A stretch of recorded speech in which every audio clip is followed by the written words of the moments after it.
그러면 아내를 호칭을 갖다 다르게 하는 거예요. 뭐 그렇게 한다거나 뭐 집에 강아지 이름 뭐 뽀삐 있어 집에? 뭐 약간 그러니까 이런 뽀삐라고 해가지고 아내를 너무 자연스러운데? 그러니까 뽀삐가 오래 이러면서 뽀삐 뽀삐 기다려? 기다려? 기다릴래? 막 이런 야, 암호로 암호를 설정해? 네. 정성스럽다 진짜 진짜 웬만한 정성하게 그러게 배우다 보니까 상상력이 뛰어나는 몰입했어요 저 지금. 몰입했어.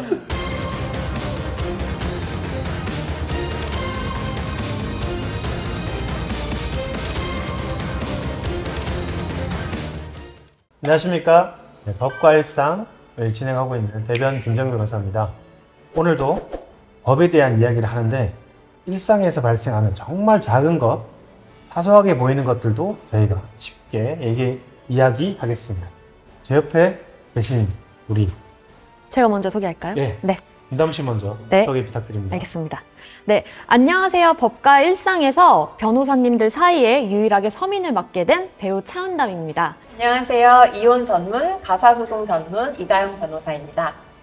대학생 때부터 해서 이제 18년째 영업을 보험 관련된 일을 하고 있고요. 국제 재무 설계사 겸 보험 설계사로 일하고 있습니다. 이가영 변호사님, 이혼 사건 하시면서 또 하나 기억나는 사건들 또는 이혼 사유 중에서 또 할 만한 것들 우리한테 좀 얘기해 줄 만한 그런 것들이 있었나요? 수많은 이혼 사건을 해봤지만 제일 안타까웠던 게 조금 기억에 지금 많이 남거든요. 안타까움? 네. 그 결혼한 지 얼마 안 된 신혼부부가 이혼을 하고 싶다라고 그 아내분께서 찾아오셨어요. 네. 그런데 그 사유인 즉슨 이제 우리 결혼하고 신혼집 이제 꾸미고 나서 집들이 하잖아요. 네. 집들이 때 친구들 이렇게 집에 불러가지고 같이 식사하고 술 막 마시고 잠이 든 거야. 취해가지고 거실에서 소파에 이렇게 옆에서 그랬네. 잠깐만요. 그랬는데 그 거실에서 글쎄 소리가 제가 자다가 소리가 들려서 깨봤더니 글쎄 내 친구랑 제발 신혼부부의 그 남편이 성관계를 하고 있었던 것을 발견하게 됩니다. 거실에서 그래서 이제 이런 충격적인 일을 겪고 이혼을 하고 싶다라고 찾아오셨어요. 근데 정말 많은 생각이 들더라고요. 이제 갓 결혼을 한 배우자가 이제 제일 행복해야 될 때이잖아요. 결혼을 이제 했어. 무슨 마음을 갖고 이 사람은 결혼을 한 걸까? 부터 해서 결혼을 할 때 대부분 그런 생각하지 않나요? 스스로 다짐하지 않나요? 내가 정말 이 사람과 평생을 안정적으로 예쁜 가정 꾸며서 이렇게 살아야지 할 때 아닌가요? 신혼 때? 그쵸, 그게 맞죠. 왜 웃으세요? 기억이 잘 안 나가지고 너무 오래전 일이라. 아니 오래되진 않았는데 그럼 문제 있는 거 아니에요? 누가 다짐을 했던 것 같아. 그 결혼식 때도 그런 서약 하잖아요. 그쵸. 그렇죠. 서로에 대한 약속도 하고 어른들 모셔놓고 약속 드리고 이런 걸 다 하는데 그 감정이 채 식기도 전에 어떻게 이런 일을 벌일 수 있을까. 저도 너무 화가 났고 그래서 그 이혼 사건을 정말 그 의뢰인과 진행을 하면서 마치 내일인 것처럼 정말 화가 나더라고요. 저도 화나요. 그쵸. 듣기만 해도 욕해도 화나죠. 되는 거예요, 여기서? 자막 처리하면 그런데 이제 딱 그 배우자가 이혼 소장을 받고 한 반응은 더 가관입니다. 소름 돋아. 벌써. 그래요? 어떻게 반응을 술에 했길래? 취해 기억나지 않는다. 그리고 상간녀도 같이 이제 상간녀 친구죠. 네. 친구. 내 절친은 친구였는데 상간녀가 되었으니 소송을 제기했습니다. 상간녀한테도 소송을 할 수가 있는 거예요? 네. 오. 우리 그 얘기 이따가 자세히 한번 네, 해볼게요. 그랬을 때 그 상간녀도 기억이 나지 않는다. 마치 둘이 입을 맞춘 양. 진짜 기억 안 나면 어떡해.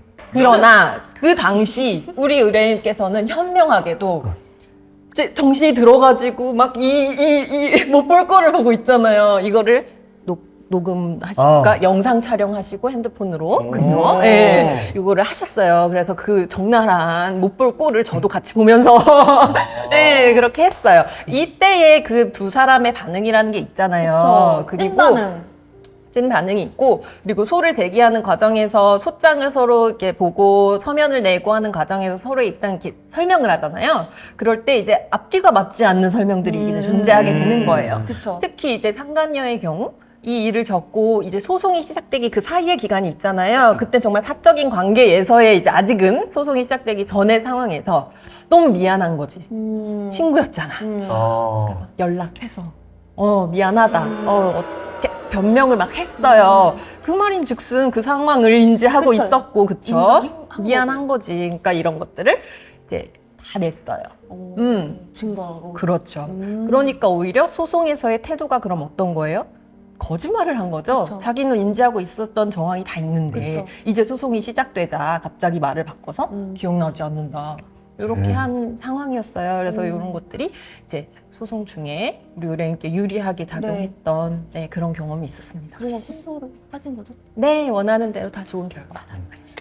이때 되게 중요한 포인트가 증거 수집에 대한 부분인 것 같아요. 증거 예, 그 현장이 어찌 보면 그 아무도 들어갈 수 없는 프라이빗한 공간이잖아요. 그 공간 안에서 그 촬영된 그 영상이 있기 때문에 또 녹음이 있었기 때문에 그 말을 우리가 주장하고 입증할 수 있는 근거가 되는 거죠. 맞아요. 정말 그분은 어떻게 보면 되게 당황스러운 상황을 현명하게 대처하신 거죠. 맞아요. 그래서 질문이 있는데요. 이제 뭐 증거를 수집하기 위해서 녹음을 하는데 그 녹음이 증거로 채택되기까지 이게 뭐 불법적인 건 아닌지, 그러니까 내가 통화를 했을 때 이걸 녹음한 게 증거로 채택이 되는지, 혹은 내가 제3자고 둘이 이야기하는 걸 몰래 녹음기를 켜가지고 한 것들이 증거에 채택이 되는지 이런 것들이 이거 잘 모르겠어요. 상관녀 입장에서 그런 생각했어요. 왜 나를 녹화했어? 왜 찍어? 왜 찍어? 왜 찍어서 나한테 피해를 줘? 이렇게 또 그런 경우는 그런 사실 경우는, 이게 형법적으로는 좀 문제가 될 수 있어요. 다른 사람의 신체나 네. 그 외부에서 촬영하는 게 문제가 될 수 있습니다. 그러면 이혼에서는 민사적인 부분이니까 네. 요거까지는 뭐 하는 거고, 네. 하지만 이 촬영 부분에 대해서는 형사적인 부분에서는 따로 별도로 나눠서 문제가 될 수 있어요. 될 수 있다. 그리고 말씀하신 것 네. 중에 임의적으로 우리가 대화를 하고 있어요. 네, 네. 이 대화를 하는 걸 녹음하는 거는 네. 문제가 되진 않아요. 몰래 해도? 네. 불가능이 근데 되니까. 다른 사람, 네. 이 지금 세 분이서 얘기를 하고 있는데 제가 몰래 숨어서 이거 녹음을 한다. 이러면 녹음기를 설치해서? 네, 우리도 그러면 모르고? 통신비밀보호법상 문제가 될 수 있어요. 그럼 대화의 당사자냐 아니냐 이게 그렇죠. 문제가 네. 되겠네요. 맞습니다. 그러면 대화의 당사자 되려면 세 분이서 얘기를 하고 있었어. 저는 옆에 다른 일을 하다가 한마디 끼면 대화의 당사자가 그렇죠. 중요한 포인트죠. 세분 얘기하는 제가 알바하고 있었어요. 근데 그 한마디 꼈어. 그래서 나도 대화의 당사자다. 그래서 내가 증거 녹음했다라고 하면 대화의 당사자가 될 수도 있겠네요. 그렇죠. 그러니까 여기서 또 문제가 되는 게 대화의 당사자라는 게 또 법률적 개념에 포함될 수 있는 거죠. 네. 그럼 이거 어디 범위까지 포함시킬 수 있느냐에 네. 문제가 되죠. 그래서 이게 굉장히 다투어집니다. 말씀하신 것처럼 그냥 옆에만 있어도 되는 거냐, 네. 대화의 주제에 포함이 됐어야 되느냐, 네. 또는 전화를 하고 있었으면 어떻게 해요? 네. 요즘 또 줌으로 회의도 하고 맞아. 온라인 회의 여러 가지 형태가 맞아요. 많잖아요. 그러면 그 사람은 대화의 당사자 아니냐의 문제도 될 수 있죠. 제가 또 담당했던 사건 중에도 비슷한 상황이 하나 있었어요. 그 두 부부가 되게 친했는데 거기서 또 이 사건이 발생한 거죠. 네. 사건이 발생했는데 아까 그 상황과 되게 비슷했어요. 술을 굉장히 많이 마셨어요. 두 부부가. 이 문제네. 네. 두 부부가 술을 되게 많이 먹은 상태에서 그 여자분들은 한쪽 침대에 자고 남자분들이 있었는데 그 사이에서 이제 이 남자분, 문제가 되는 이 피고인이 여자분하고 이제 관계를 했는데 그게 자기 와이프가 아니었던 거죠. 그러니까 내 와이프인 줄 알고 했는데 아니었다는 거죠. 그렇죠. 이 문제가 뭐 본인이 의도적으로 했는지는 모르겠는데 근데 문제는 결론적으로는 이분하고 관계가 돼버린 거예요. 그리고 나서 이건 형사적으로 문제가 됐고 그쵸. 네, 이혼도 문제가 됐습니다. 결과가 어떻게 됐나요? 결과요? 일단 형사적으로는 강간이 성립했어요. 아. 강간이 돼버렸어요. 네. 강간이 됐고 혼인 관계는 이제 끝이 났고 아이고. 또 그에 따라서 강간의 피해를 당했기 때문에 손해배상을 당했어요. 그러니까 말씀하신 그 신혼부부 관계도 되게 어쩌면 술로 인해서 그 관계가 성립됐고 제가 맡았던 사건도 술로 인해서 두 부부가 네, 배우자를 착각했다 또는 의도했는지 모르겠지만 네, 그래서 강간이 성립했습니다. 술이 문제네. 술이 그러니까. 문제예요. 그러면 술을 많이 안 마시거나 이제 그런 문화가 정착되면 사건이 많이 줄겠어요. 아, 술이 결국에는 이제 자기의 한도가 예를 들어 있겠죠. 주량이라 표현. 변호사님은 한도가 어떻게 돼요? 한 잔? 주량? 한 잔에 두 잔이 아니 그 한 잔의 의미가 그러니까요. 이 큰 걸로 한 잔이냐 그렇죠. 작은 걸로 한 잔이냐에 따라 다를 것 같은데 그렇죠. 굉장히 변호사님은 왠지 한 잔이 좀 큰 거. 한 잔. 냉면 그릇? 냉면 그릇? 네, 신고 싶대 하는 냉면 그릇? 그런 거 술 좋아해요. 그런 것 같아요. 아 그럼 또 궁금한 게 술과 관련된 뭐 주사가 심하거나 이런 거가 또 이혼의 원인이 될 수도 있어요.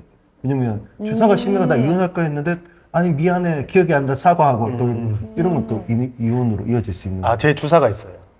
주사. 네, 제 주사가 있는데. 주사가 있어요? 네. 제가 그러니까 라면을 평소에는 잘 안 먹어요. 네. 근데 술을 먹으면 그렇게 라면을 찾는 아, 라면 먹는다고 이혼하자거나 안 그러니까 할까? 귀찮다는 거지. 아. 제가 제발 라면 좀 끓여주면 안 되냐고.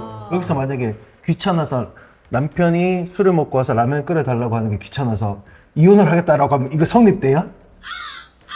어떻게 생각하세요? 안 될 것 같아요. 어떻게 생각하세요? 그렇죠. 이게 계속 이제 전제가 필요할 것 같아요. 이제 술을 자주 먹어. 그리고 주사를 계속 부려서 괴롭게 해. 근데 이게 계속 반복된다. 뭐 주에 막 3, 4회. 그쵸? 3, 4회 3, 4회 맞는 거 아니야? 주 5회. 주 5회를 막 매일 이렇게 와서 그런다.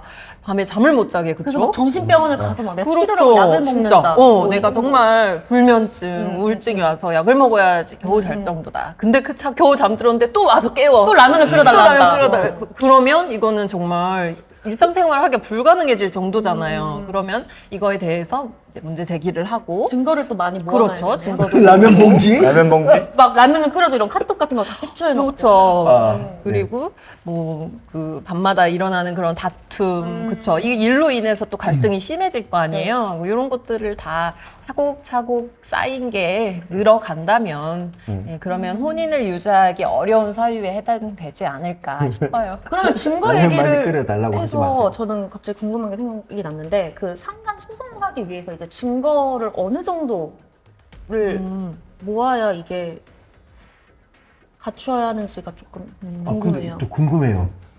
생활을 같이 하면서 네. 막 나는 곧 이혼할 거니까 증거를 수집하는 사람들이 있어요? 많을까? 많죠. 실제로는 더 이상 마음속으로는 더 이상 못 살 것 같아. 근데 내가 당장은 하면 불리하니까 증거를 모았다가 한 번에 짠 하고 이혼을 해야겠다라고 하시는 가족들이 있다는 거잖아요. 네, 많아요. 저는 그래서 의뢰인분들께 말씀드리는 게 뭔가 우리 남편이 의심스러워요. 뭔가 바람 피는 것 같아. 이런 얘기가 이제 나온다? 네. 그러면 일단 티내지 말라 그래요. 와우. 무섭다. 살을 숨기고 있는 느낌이. 티내지 마. 일단 티내지 말아라. 왜? 아는 척하지 마라. 왜? 뭔가 증거 의심스러운 거를 먼저 티내. 뭐 이렇게 늦게 들어와? 밤마다 뭐해? 그럼 더 조심한다. 여자 생긴 거 아니야? 어. 라고 하는 순간 더 조심해. 더 조심하죠. 증거인멸하는 걸 그렇죠. 할 수도 있으니까. 그렇죠. 아, 카톡 다 지우고 카톡방 나가고 그쵸? 블랙박스 뭐 확인되는 거. 그런 블랙박스도 지우고 뭐 이렇게 내비게이션의 목적지 그쵸, 이런 거 다 그쵸. 지우고 이런 식으로 철저하게 증거를 인멸하시더라고요. 그래서 저는 이제 이런 마음에 뭔가 불안함이 드는 분들께 일단 티내지 마십시오. 일단 증거를 모으십시오. 이렇게 말씀을 드려요. 그러면 이때의 증거는 어디까지 준비를 해야 네네. 되냐라고 하면 일단 상간녀의 이름, 주소, 전화번호 이런 상간녀의 인적 사항은 많이 아실수록 좋아요. 이 중에 하나라도 알면 그걸 단서로 해서 조회에 들어가고 그쵸? 이제 정보를 찾을 수는 있는데 그 찾는 기간이 오래 걸리고 그쵸? 이제 끝끝내 찾지 못하면 이 소장, 상간녀 소장을 전달조차 하기 어려울 수 있어요. 그러니까 인적 사항에 대해서는 많이 아실수록 좋고 네. 이제 부정행위에 대해서는 이 불륜 행위에 대해서는 일단 부정행위가 존재했다. 바람을 폈다. 네. 연애를 했다. 요 사실이 중요해요. 그러면 뭐가 있겠어요? 데이트한 거, 네. 뭐 모텔 간 거, 호텔 간 거, 뭐 같이 영화 보고 다닌 거, 맛집 간 거, 이런 것들을 다 이제 증거를 수집하시고, 뭐 이런 거는 뭐 카톡 서로 주고받은 거에 많이 나와 있겠죠. 그런 그쵸? 것도 캡처를 몰래 들어가서 캡처를 해도 되는 거예요? 이제 거기서 이제 원칙적으로 따지면 타인의 휴대폰을 개인정보 뭐 네. 비밀번호를 누르고 들어가서 본다라고 하면 또 법적으로 문제 될 수 있어요. 보고 그럼 안 관련돼도? 되는 거예요? 가족끼인데? 그렇죠. 그러니까 본인이 비밀번호를 걸고 지문을 등록하고 해서 문 열게 해놨는데 네. 이거를 이제 보통- 동의 없이 네. 동의 없이 이렇게 막 비밀번호 누르고 했다라고 하면 이제 법적으로 따지고 들면 동의 없었다는 부분 때문에 문제는 될 수 있어요. 그런데 부부가 어때요? 집에서 같이 지내면서 휴대폰 이렇게 하다가 잠시 칙하게 맞아. 놓고 뭐 네. 화장실 갔다 올 수도 있고 그러면 잠깐 이렇게 소리 나면 이렇게 들여다볼 수 있고 아, 근데 그렇게 말을 바꿔도 되는 거예요? 그냥 켜져 있었다. 몰래 사실 들어가서 한 건데 켜져 있길래 봤는데 자기야가 있어서 난 이걸 찍은 거다. 그렇지. 그 정도인 거지. 갑자기 그 영화 제목이 생각이 나네요. 그 제목이 있잖아요. 그 위험. 무슨 아니, 아니요 아니? 무슨 타인의 뭐 있었어요? 같이. 그 영화의 주제가 그거였어요. 핸드폰을 다 두자. 아, 알아. 핸드폰을 다 두자 하는 순간 다들 핸드폰 올려놔봐. 그런 다음에 다 불안한 거야. 맞아 맞아. 거기 있는 모든 사람- 핸드폰에 영화 정보가 본것 너무 같아요. 많이 들어있어. 근데 그 그룹 내에서 또 바람 피고. 그렇죠. 바람 바람 피고 피는 있는 부분도 맞아요, 맞아요. 있고 했잖아요. 사실 이 핸드폰은 물론 모든 것들이 저는 청년 결국 하늘으로 아무 없지만 핸드폰 열어. 핸드폰이 열는 순간부터는 뭐가 있는지 나도 모르는 거예요. 맞아요. 맞아요. 우리 그 메시지 창 뜨잖아요. 네. 나도 깜짝 놀라요. 그런 것들이 있을 수 있잖아요. 맞아 있죠. 네. 물론 거기를 찍었다 문제되지 않을 수 있어요. 저 근데 보이는 거 그냥 내 보이는 걸 핸드폰으로 찍었으니까. 찍었으면. 근데 예를 들어 내가 열고 들어가서 또 문을 열어서 들어가서 한다는 건 좀 문제가 되죠. 개인정보 침해가 문제가 될 수 있죠. 그럼 또 질문. 너무 궁금한 게 결혼 안 했는데 그 진짜요? 네. 그 있잖아 드라마 같은 데 보면 부인이 남편이 바람 피는 것 같아 이러고 사람을 써서 사진을 찍고 뭐 증거를 모으잖아요. 그거는 흥신소? 네, 그거는 합법적인 건가요? 합법의 범위가 굉장히 어려워요. 음... 그러니까 사람을 쫓아가서 찍는 거는 문제되지 않을 수 있어요. 네. 근데 예를 들어 우리가 최근에 문제됐던 게 위치 추적기 아니면 위치 추적 어플, 몰래 까는 거. 네, 그건 문제가 되죠. 그럼 사람을 쓰는 건 괜찮다. 뭐 사진 찍는 건 그럴 수 있죠. 미행인데? 네, 미행인데 미행을 법률적으로는 좀 애매한 부분이 있어요. 아, 가서 보는 거예요. 그쵸, 그쵸. 그거는 문제가 되지 않지. 네. 근데 문제는 우리가 사진을 찍는데 그 사람이 엉덩이를 찍었다 예를 들어 아니면 또 국소부를 찍었다 그러면 이제 성적인 문제가 될 수는 아, 있지만 그쵸, 그쵸. 그냥 피사체를 그냥 임의로 찍는 건 문제되지 않아. 이런 증거를 수집하셔야 돼요. 부정행위가 존재했다라는 걸 법원에 알려야 돼요. 둘이 그냥 평범한 직장 동료 사이가 아닙니다. 연인 사이로 지냈습니다라는 것을 입증하셔야 돼요. 그래서 둘이 데이트하는 거 그런 어떤 이제 적정한 선을 넘는 행동들이 오간 거, 카톡으로 막 야한 얘기 주고받은 거 이런 것들이 다 부정행위입니다. 그래서 특별히 성관계는 없었습니다 할지라도 부부간의 성적 성실 의무를 위반하는 그런 남녀로서의 그런 관계가 형성이 됐다면 부정행위에 해당돼요. 그래서 그런 걸 입증하셔야 되고 상간 소송을 하신다면 또 하나 중요한 게 그 상간자가 이제 바람을 피는 그 상대방이 기혼자이고 배우자가 있다는 사실을 알고 있었어야 돼요. 그래서 그거에 대한 증거가 필요하죠. 몰랐으면 네, 상간 소송을 청구하시면 기각당해요. 네, 이 상간자가 혼인 관계를 파탄시킨 것에 대한 손해배상이거든요.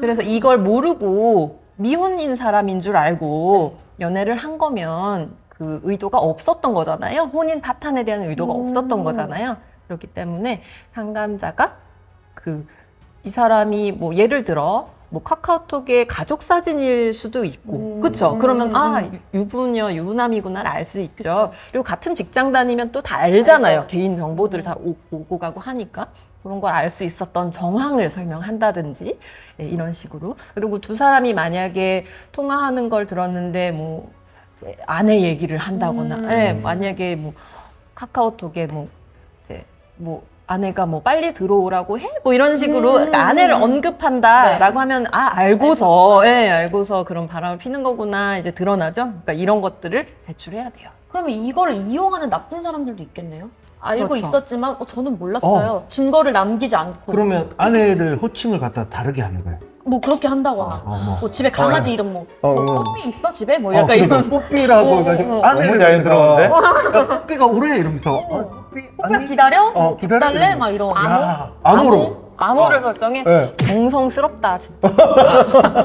진짜 웬만한 진짜 정성하게 그렇게. 배우다 보니까 상상력이 뛰어나는데 몰입했어요, 저 지금. 몰입했어.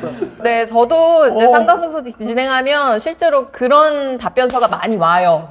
상담자들이 몰랐습니다라는 걸 마치 약속이나 한 듯이 네, 그런 말을 많이 해요. 그런데 이제 거기에 해당되는 정황 증거들이 다 존재해요. 예를 들면 이제 배우자의 불륜 사실을 알고 나서 그 상대방을 찾아가. 그래서 막 따지죠. 너가 어떻게 감히 내 배우자를 건드려? 이러면서 막 싸우죠.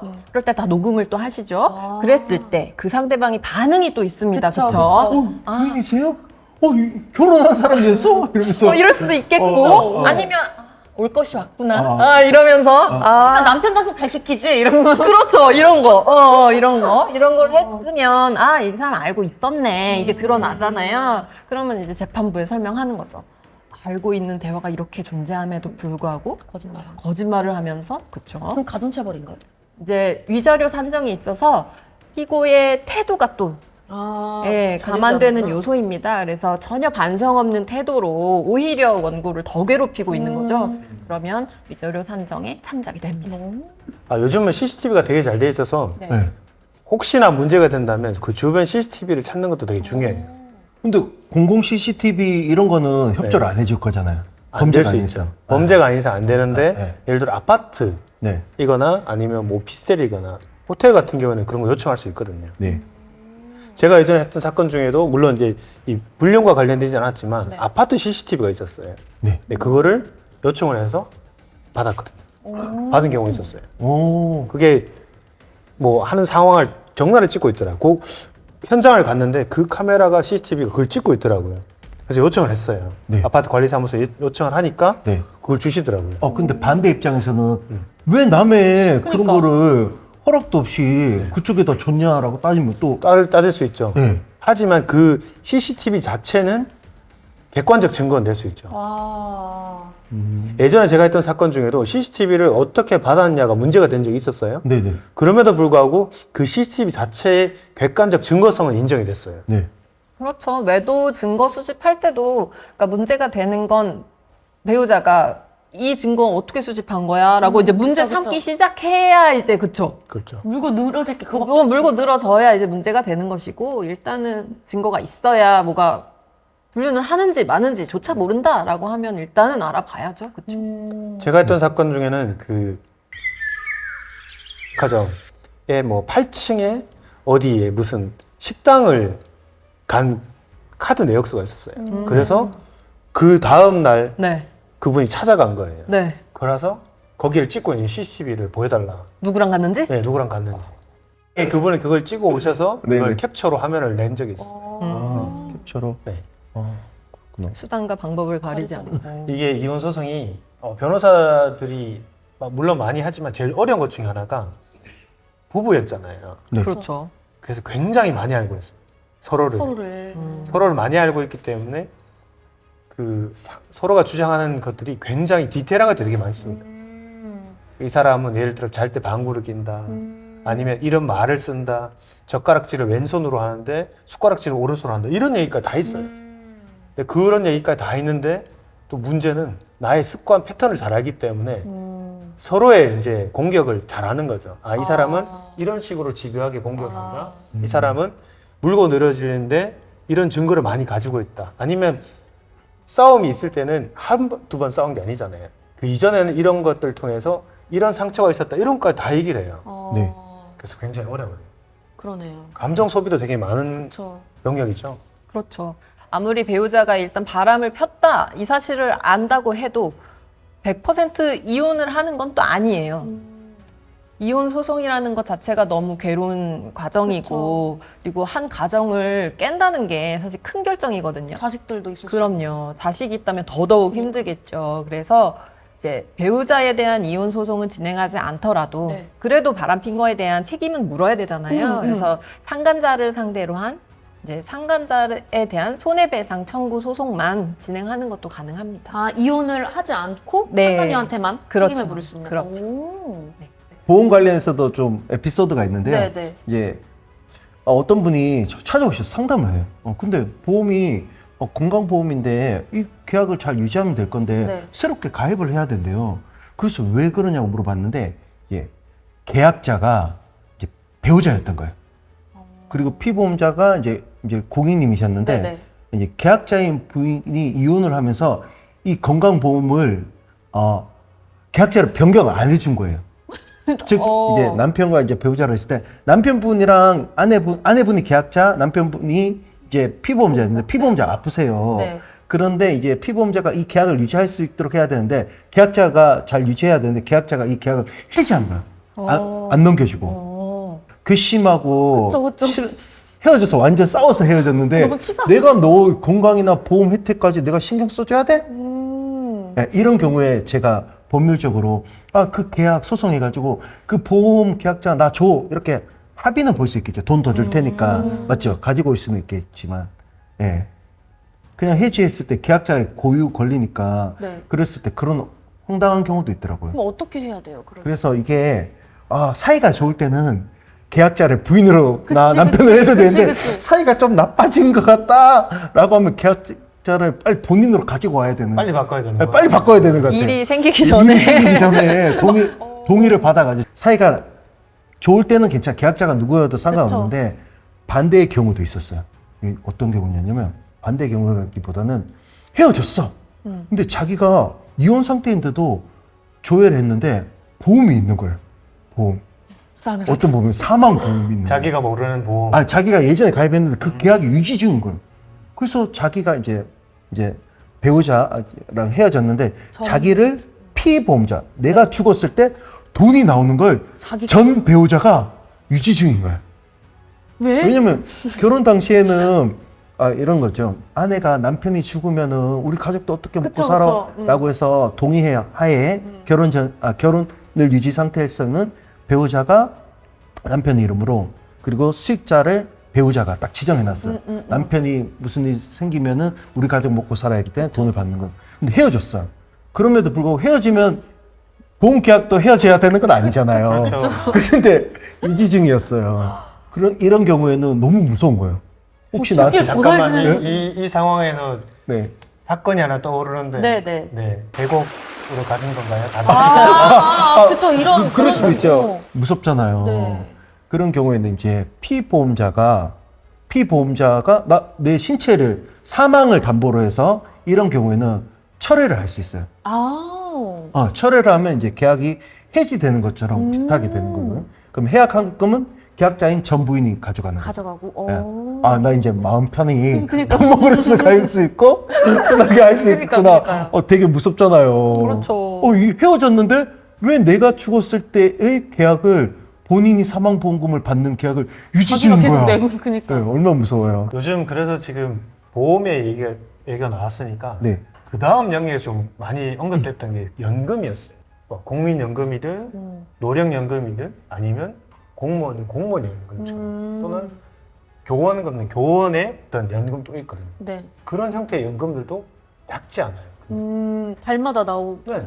그게 뭐 매달 뭐 몇십일 수도 있고 몇백일 수도 맞아요. 있는데 그게 내가 받을 수 있는 건데 그거를 또한 나눌 수 있느냐 이게 문제가 되는 것도 있어요. 연금도 나눌 수가 있어요? 나 궁금한 게 있어요. 그러면 이런 거잖아요. 만약에 국민연금을 받았어요.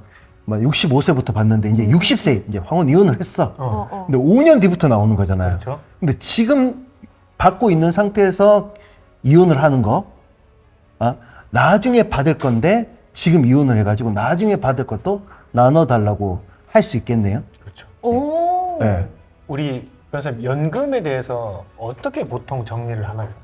보통 연금 수령하는 시기가 이혼하는 시기랑 굉장히 떨어져 있는 게 일반적이잖아요. 맞아요. 그렇죠. 연금 수급하는 나이가 됐을 때에 문제를 해결해야 되는데 현재 이제 만약에 조정 이혼을 한다라고 하면 이제 당사자 간의 이혼에 대한 내용을 협의해서 그 내용으로 이혼이 성립되는 거거든요. 네. 그럴 때 있어서 많이들 연금에 대해서는 상호 서로 포기한다. 각자 연금 각자 받는 것이고 상대방에 대해서는 이제 청구하지 않는다. 이렇게 합의를 많이 하세요. 왜냐하면 생각해 보시면 그 한참 뒤에 다시 그때 그 전 배우자를 상대로 해서 또 연금 청구하고 이런 일을 만들기 싫다. 귀찮고 이제. 네, 이게 금액이 크지도 않고 이런 경우는 특히 네, 많이들 서로 포기한다 이렇게 많이들 정하시고 이제 그렇지 않고 재판상 이혼을 한다거나 이혼 소송을 해서 이혼을 마무리한다거나 하면 이제 그건 연금법에 따라서 그 시기가 됐을 때 청구를 하셔야 돼요.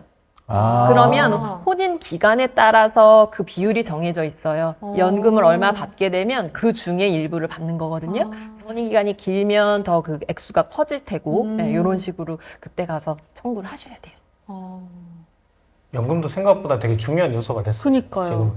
지금 우리가 기대 연명이 늘어나면서 네. 사람들이 연금을 받는 기간도 늘어난 거죠. 그쵸. 네. 만약에 길다고 했을 때 그래서 사람들이 중간에 한번 잘라갑시다 할 수 있는 잘라갑시다. 네. 그